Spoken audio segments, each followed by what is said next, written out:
Good morning students. ਅੱਜ ਅਸੀਂ 8ਵੀਂ ਜਮਾਤ ਦਾ ਇੱਕ ਨਵਾਂ ਚੈਪਟਰ ਕਰਨ ਜਾ ਰਹੇ ਹਾਂ ਜਿਸ ਦਾ ਨਾਮ ਹੈ ਸੰਵਿਧਾਨ ਅਤੇ ਕਾਨੂੰਨ। ਮੈਨੂੰ ਆਸ ਹੈ ਕਿ ਇਹ ਚੈਪਟਰ ਤੁਸੀਂ ਬਹੁਤ ਵਧੀਆ ਤਰੀਕੇ ਨਾਲ ਸਿੱਖੋਗੇ।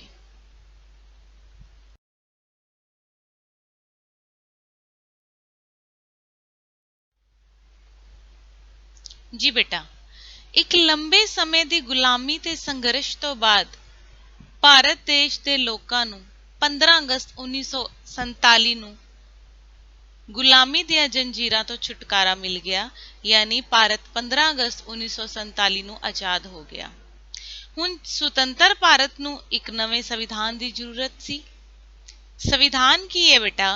ਸੰਵਿਧਾਨ ਇੱਕ ਕਾਨੂੰਨੀ ਦਸਤਾਵੇਜ਼ ਹੈ ਜਿਨ੍ਹਾਂ ਅਨੁਸਾਰ ਦੇਸ਼ ਦਾ ਪ੍ਰਸ਼ਾਸਨ ਚਲਾਇਆ ਜਾਂਦਾ ਹੈ। ਸੰਵਿਧਾਨ ਦੇਸ਼ ਦੇ ਦੂਸਰੇ ਕਾਨੂੰਨਾਂ ਤੋਂ ਸਰਵ ਉੱਚ ਹੁੰਦਾ ਹੈ। ਤਾਂ ਮਤਲਬ ਬੇਟਾ ਜੋ ਸੰਵਿਧਾਨ ਹੈ ਨਾ, ਸੰਵਿਧਾਨ ਇੱਕ ਕਿਤਾਬ ਹੈ ਜਿਸ ਦੇ ਵਿੱਚ ਹਰ ਤਰ੍ਹਾਂ ਦੇ ਗੁਨਾਹ ਕਰਨ ਵਾਲਿਆਂ ਨੂੰ ਸਜ਼ਾ ਤੇ ਚੰਗੇ ਕੰਮ ਕਰਨ ਵਾਲਿਆਂ ਨੂੰ ਪ੍ਰਸ਼ੰਸਾ, ਇਹ ਸਭ ਕੁਝ ਉਸ ਦੇ ਵਿੱਚ ਲਿਖਿਆ ਹੈ। ਤਾਂ ਇਸ ਕਰਕੇ ਜੇਕਰ ਅਸੀਂ ਆਪਣੇ ਦੇਸ਼ ਦਾ ਪ੍ਰਸ਼ਾਸਨ ਚੰਗੀ ਤਰ੍ਹਾਂ ਚਲਾਉਣਾ ਚਾਹੁੰਦੇ ਹਾਂ, ਬਖੂਬੀ ਚਲਾਉਣਾ ਚਾਹੁੰਦੇ ਹਾਂ, ਤਾਂ ਸਾਨੂੰ ਸੰਵਿਧਾਨ ਦੀ ਜ਼ਰੂਰਤ ਪਏਗੀ।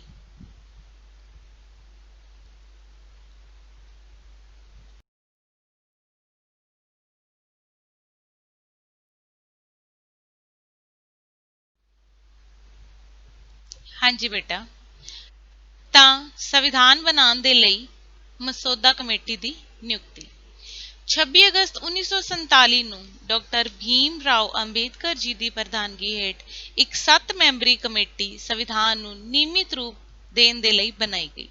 ਇਸ ਕਮੇਟੀ ਨੇ ਬਹੁਤ ਸਾਰੇ ਦੇਸ਼ਾਂ ਦੇ ਸੰਵਿਧਾਨਾਂ ਨੂੰ ਸਮਝਿਆ, ਬਹੁਤ ਸਾਰੇ ਸਿਧਾਂਤ ਦੂਸਰੇ ਦੇਸ਼ਾਂ ਦੇ ਸੰਵਿਧਾਨਾਂ ਤੋਂ ਲਏ ਗਏ। ਤਾਂ ਬੇਟਾ ਡਾਕਟਰ ਭੀਮ ਰਾਓ ਅੰਬੇਦਕਰ ਜੀ ਨੇ ਕੀ ਕੀਤਾ? ਉਹਨਾਂ ਨੇ ਸਾਰੇ ਦੇਸ਼ਾਂ ਦੇ ਸੰਵਿਧਾਨਾਂ ਨੂੰ ਸਮਝਿਆ। ਉਹਨਾਂ ਦੇ ਨਾਲ ਜਿਹੜੇ ਹੋਰ 6 ਮੈਂਬਰ ਸੀ ਉਹਨਾਂ ਦੀ ਪੂਰੀ ਤਰ੍ਹਾਂ ਸਲਾਹ ਲਈ। ਜਦੋਂ ਸਾਰੇ ਸੰਵਿਧਾਨ ਸਮਝੇ ਗਏ ਤਾਂ ਉਸ ਤੋਂ ਬਾਅਦ ਉਹਨਾਂ ਦੇ ਵਿੱਚ ਜੋ ਖੂਬੀਆਂ ਸੀ ਉਹ ਸਾਰੀਆਂ ਭਾਰਤ ਦੇਸ਼ ਦੇ ਸੰਵਿਧਾਨ ਬਣਾਉਣ ਦੇ ਵਿੱਚ ਵਰਤੀਆਂ ਗਈਆਂ। ਤਾਂ ਭਾਰਤ ਦਾ ਸੰਵਿਧਾਨ ਬਣਾਉਣ ਦੇ ਲਈ ਸਾਨੂੰ 2 ਸਾਲ 11 ਮਹੀਨੇ 18 ਦਿਨ ਲੱਗੇ। ਸੰਵਿਧਾਨ ਸਭਾ ਦੇ ਕੁੱਲ 11 ਸਮਾਗਮ ਹੋਏ ਤਾਂ ਜਾ ਕੇ ਸਾਡਾ ਭਾਰਤ ਦਾ ਸੰਵਿਧਾਨ ਬਣ ਸਕਿਆ।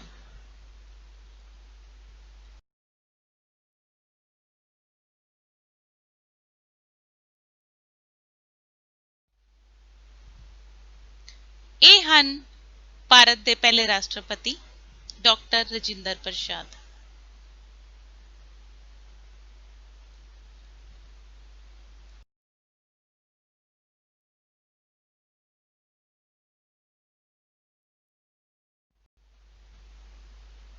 ਹੁਣ ਅਸੀਂ 26 ਜਨਵਰੀ ਦੀ ਮਹੱਤਤਾ ਨੂੰ ਸਮਝਾਂਗੇ ਕਿ ਬੇਟਾ 26 ਜਨਵਰੀ ਨੂੰ ਹੀ ਗਣਤੰਤਰ ਦਿਵਸ ਕਿਉਂ ਮਨਾਇਆ ਜਾਂਦਾ ਹੈ।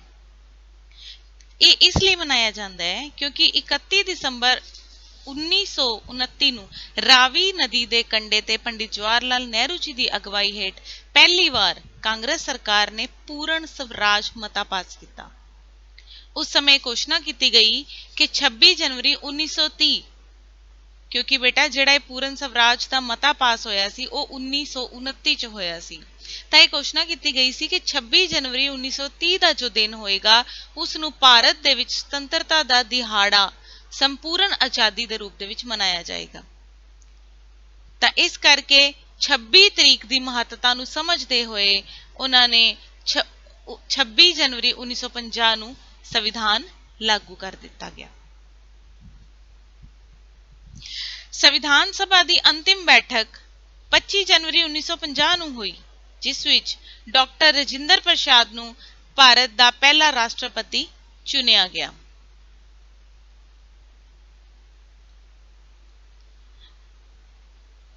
ਇਸ ਤਰ੍ਹਾਂ 26 ਜਨਵਰੀ 1950 ਨੂੰ ਭਾਰਤ ਪੂਰਨ ਰੂਪ ਦੇ ਵਿੱਚ ਪ੍ਰਭੂਸੱਤਾ ਸੰਪੰਨ ਲੋਕਤੰਤਰੀ ਗਣਰਾਜ ਬਣ ਗਿਆ।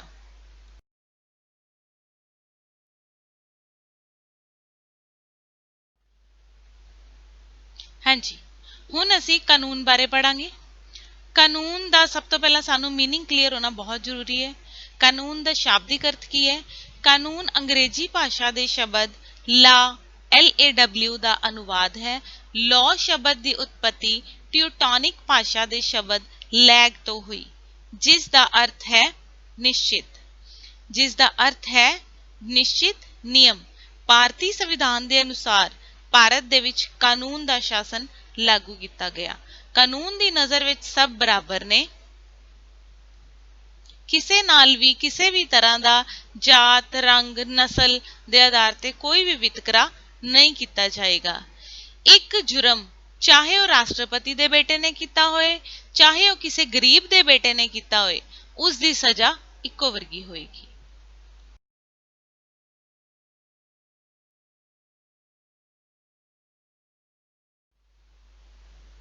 ਹਾਂਜੀ ਬੇਟਾ, ਸੰਵਿਧਾਨ ਦੀ ਸਾਡੇ ਜੀਵਨ ਦੇ ਵਿੱਚ ਕੀ ਭੂਮਿਕਾ ਹੈ, ਅੱਜ ਅਸੀਂ ਇਸ ਬਾਰੇ ਪੜਾਂਗੇ।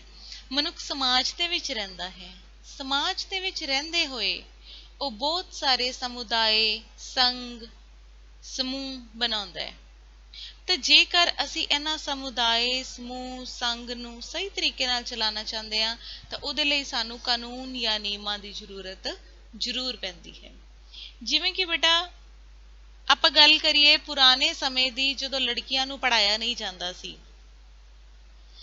ਤਾਂ ਇੱਕ ਸੰਵਿਧਾਨ ਦੇ ਵਿੱਚ ਇੱਕ ਐਵੇਂ ਦਾ ਕਾਨੂੰਨ ਲਿਖਿਆ ਗਿਆ ਜਿਸ ਦੇ ਅਧੀਨ ਲੜਕੀਆਂ ਨੂੰ ਲੜਕਿਆਂ ਦੇ ਬਰਾਬਰ ਮੰਨਿਆ ਜਾਣ ਲੱਗਿਆ ਤੇ ਉਹਨਾਂ ਨੂੰ ਪੜ੍ਹਾਇਆ ਵੀ ਜਾਣ ਲੱਗਿਆ।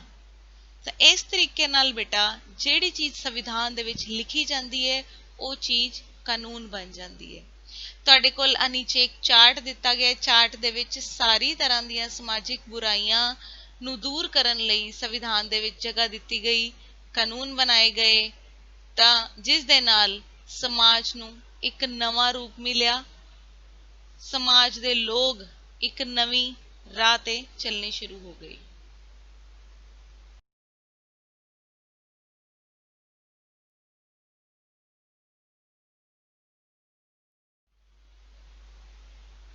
ਸੰਵਿਧਾਨ ਦੀ ਇੱਕ ਹੋਰ ਅਸੀਂ ਉਦਾਹਰਣ ਪੜਾਂਗੇ। ਜਿਵੇਂ ਬੇਟਾ ਜੇਕਰ ਸ਼ਰਾਰਤੀ ਲੋਕਾਂ ਨੂੰ ਟ੍ਰੈਫਿਕ ਪੁਲਿਸ ਦਾ ਡਰ ਨਾ ਹੋਏ, ਕਾਨੂੰਨ ਦਾ ਡਰ ਨਾ ਹੋਏ, ਤਾਂ ਉਹ ਟ੍ਰੈਫਿਕ ਨਿਯਮਾਂ ਦੀ ਉਲੰਘਣਾ ਕਰਨਗੇ। ਹੋ ਸਕਦਾ ਹੈ ਉਹ ਸ਼ਰਾਰਤ ਨਾਲ ਕਰਨ, ਹੋ ਸਕਦਾ ਹੈ ਕਿਸੇ ਮੁਸੀਬਤ ਵਿੱਚ ਕਰਨ। ਤਾਂ ਅਸੀਂ ਨਿਯਮਾਂ, ਕਾਨੂੰਨ ਦੀ ਉਲੰਘਣਾ ਇਸੇ ਲਈ ਹੀ ਨਹੀਂ ਕਰਦੇ ਤਾਂ ਕਿ ਸਾਨੂੰ ਕਿਸੇ ਤਰ੍ਹਾਂ ਦੀ ਕੋਈ ਸਜ਼ਾ ਨਾ ਹੋਏ ਜਾਂ ਫਿਰ ਕਿਸੇ ਤਰ੍ਹਾਂ ਦਾ ਕੋਈ ਜੁਰਮਾਨਾ ਨਾ ਦੇਣਾ ਪਏ।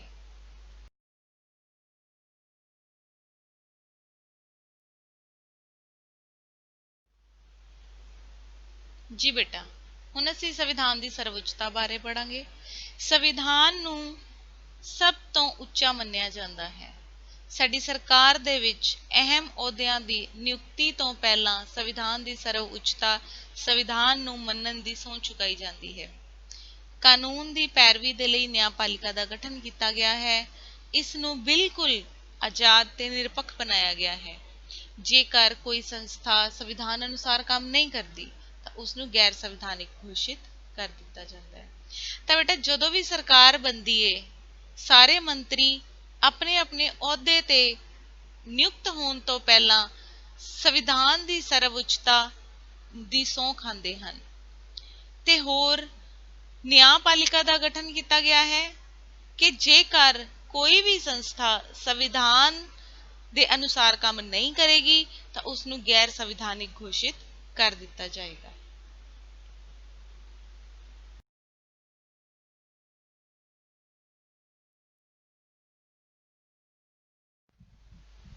ਜੀ ਬੇਟਾ, ਹੁਣ ਅਸੀਂ ਸੰਵਿਧਾਨ ਦੇ ਪਹਿਰੇਦਾਰ ਬਾਰੇ ਪੜਾਂਗੇ।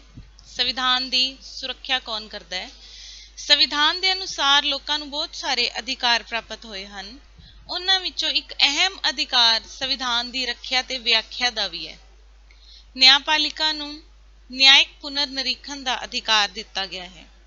ਇਸ ਅਧਿਕਾਰ ਦਾ ਅਰਥ ਹੈ ਜੇਕਰ ਕਿਸੇ ਵਿਧਾਨ ਮੰਡਲ ਵੱਲੋਂ ਬਣਾਇਆ ਕਾਨੂੰਨ ਜਾਂ ਕਾਰਜਪਾਲਿਕਾ ਵੱਲੋਂ ਜਾਰੀ ਕੀਤੇ ਆਦੇਸ਼ ਸੰਵਿਧਾਨ ਦੇ ਕਿਸੇ ਅਨੁਛੇਦ ਜਾਂ ਧਾਰਾ ਦੀ ਉਲੰਘਣਾ ਕਰਦੇ ਹੋਣ ਤਾਂ ਅਜਿਹੇ ਕਾਨੂੰਨਾਂ ਜਾਂ ਆਦੇਸ਼ਾਂ ਨੂੰ ਨਿਆਂਪਾਲਿਕਾ ਅਸੰਵਿਧਾਨਿਕ ਘੋਸ਼ਿਤ ਕਰ ਸਕਦੀ ਹੈ। ਤੇ ਨਿਆਂਪਾਲਿਕਾ ਨੂੰ ਨਿਰਪੱਖ, ਆਜ਼ਾਦ ਬਣਾਉਣ ਦੇ ਲਈ ਸੰਵਿਧਾਨ ਰਾਹੀਂ ਕਈ ਕਦਮ ਚੁੱਕੇ ਗਏ, ਜਿਵੇਂ ਜੱਜਾਂ ਦੀ ਨਿਯੁਕਤੀ, ਉਹਨਾਂ ਦੀਆਂ ਤਨਖਾਹਾਂ, ਭੱਤੇ, ਕਾਰਜਕਾਲ ਬਾਕੀ ਕਰਮਚਾਰੀਆਂ ਤੋਂ ਅਲੱਗ ਹੈ। ਤਾਂ ਸੰਵਿਧਾਨ ਦੇ ਸਰਕਾਰ ਦੇ ਤਿੰਨ ਅੰਗ ਹੁੰਦੇ ਹਨ: ਵਿਧਾਨਪਾਲਿਕਾ, ਕਾਰਜਪਾਲਿਕਾ, ਨਿਆਂਪਾਲਿਕਾ। ਵਿਧਾਨਪਾਲਿਕਾ ਦਾ ਕੰਮ ਹੈ ਕਾਨੂੰਨ ਨੂੰ ਬਣਾਉਣਾ, ਕਾਰਜਪਾਲਿਕਾ ਦਾ ਕੰਮ ਹੈ ਕਾਨੂੰਨ ਨੂੰ ਲਾਗੂ ਕਰਨਾ ਤੇ ਨਿਆਂਪਾਲਿਕਾ ਦਾ ਕੰਮ ਹੈ ਕਾਨੂੰਨ ਦੀ ਰੱਖਿਆ ਕਰਨਾ।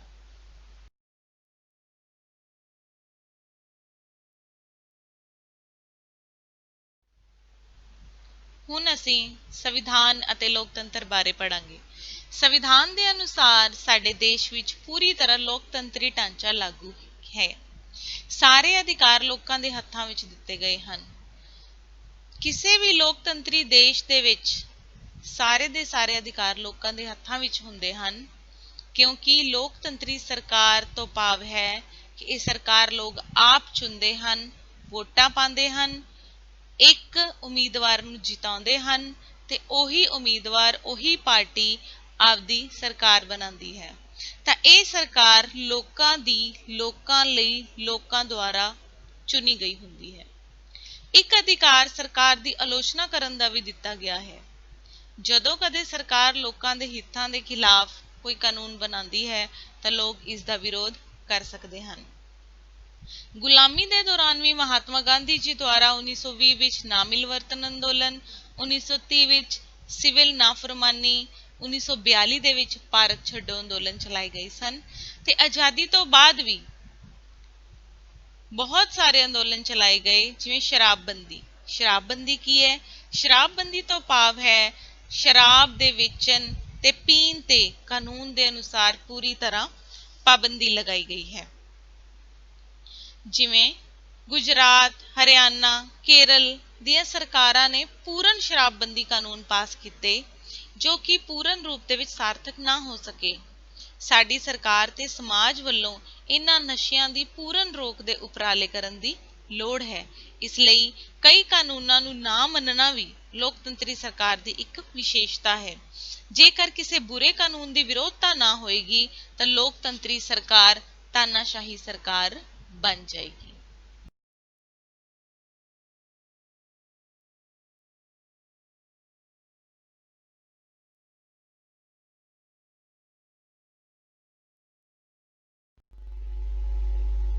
Thanks a lot from Poonam Rani, SS Mistress, Government Middle School, Burwala, District Fazilka.